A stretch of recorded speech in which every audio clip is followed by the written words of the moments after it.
Now, if you remember back in the spring, I talked to Mike Dillon, spotter from Matt Kenseth in the NASCAR Sprint Cup Series. But now I'm here today with Mike Dillon, who is actually Vice President of Competition at Richard Childress Racing, but he plays several duties. He's actually the race day spotter for Clint Boyer, that number 33 Cheerios car. Now, Mike, you only spot for Clint on race day. Who actually spots for him during practice? Well, his dad spots for him during practice. We call him Pops, but he does a good job there because I'm trying to do the rest of my job. You know, I do that going back and forth between the teams, making sure that everybody's communicating well and everything. Talk a little bit about the importance of your relationship with Clint and you guys absolutely understanding and believing each other on a day-to-day basis.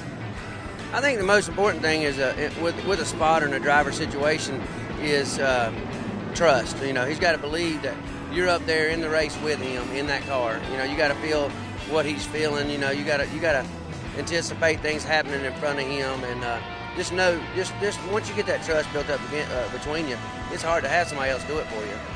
Now, we know we run a very complicated schedule, 36 races, 2 special events at 22 different racetracks, and probably from a spotting standpoint, they all have their nuances. All of them they're complicated in their own little way. A road course, how do you work that situation from a spotting standpoint?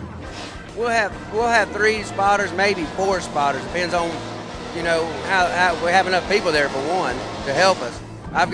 We've got guys that live up there that have helped us for years, even since back when you were helping us.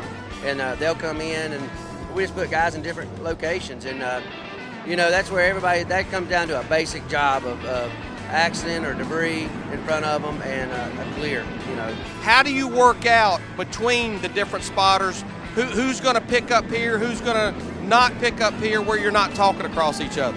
You just pick up points when the cars are coming by at Watkins Glen. You'll have a point and say, okay, I'm going to drop him off right there, and you usually give yourself a good buffer. And the other spotter has to say, I can pick him up there, and he carries him around to the next guy. There are blind spots on the racetrack. You got to have those spots covered. That when you're going to, you know, the dangerous spots.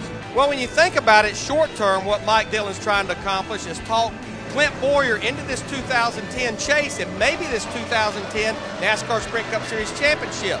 But when I think back to Greg Newman talking his son Ryan Newman on that last lap to win the 2008 Daytona 500, maybe long term, what Mike Dillon to do is talk Austin or Ty to a Daytona 500 win.